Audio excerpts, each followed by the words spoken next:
Pagi hari itu, suasana pendopo Keraton Sumedang Larang terasa begitu hangat dan ceria.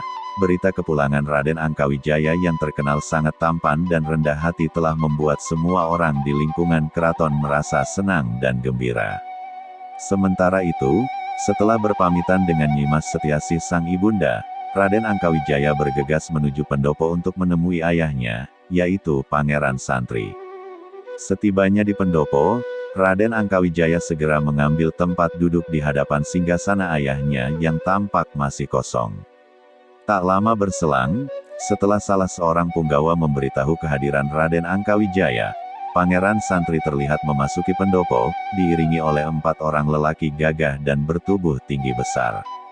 Melihat kedatangan ayahandanya, Raden Angkawijaya segera berlutut dan mengangkat kedua jemarinya di atas kepala, sebagai tanda hormat.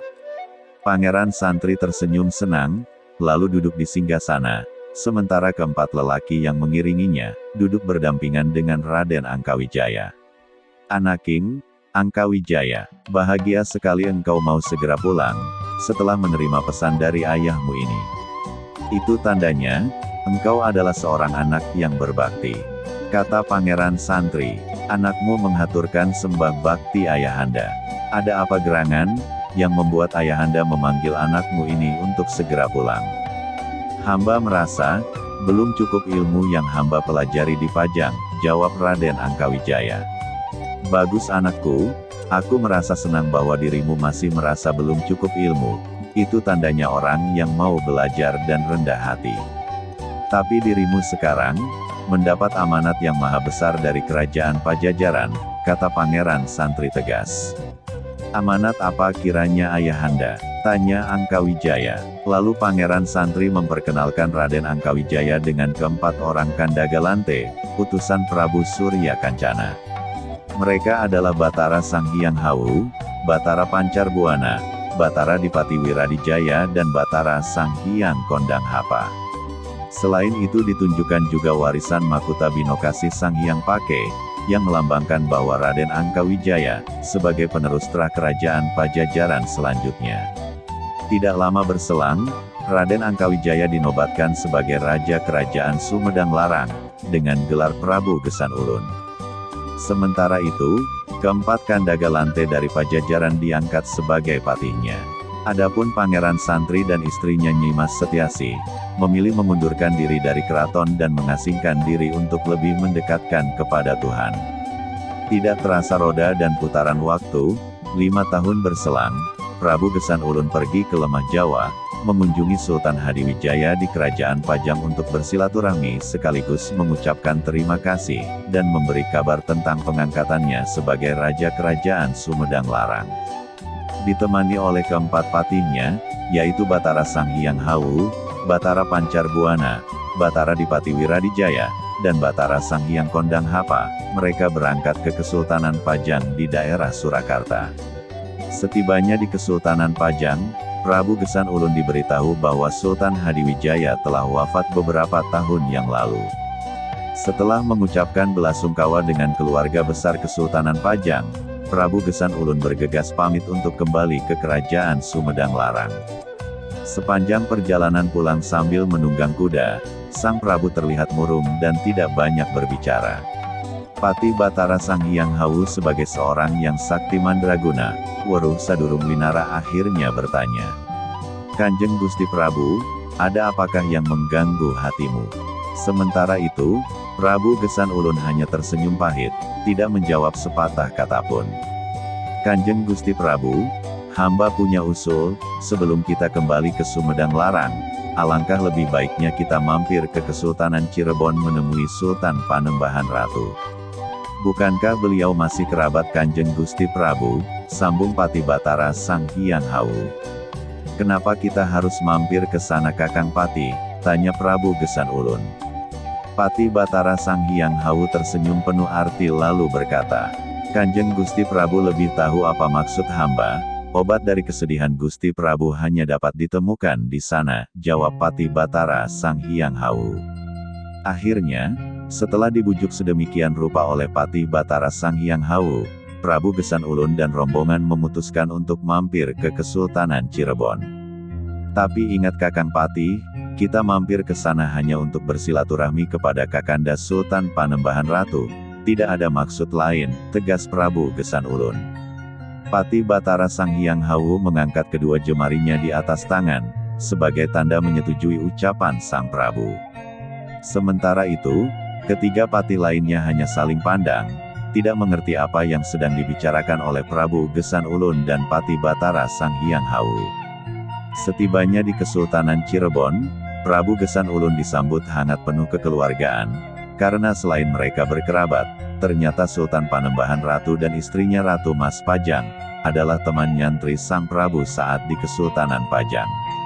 Setelah jamuan makan-makan, Sultan Panembahan Ratu mempersilakan Prabu Gesan Ulun untuk beristirahat dan bermalam di salah satu pendopo, khusus untuk tamu negara.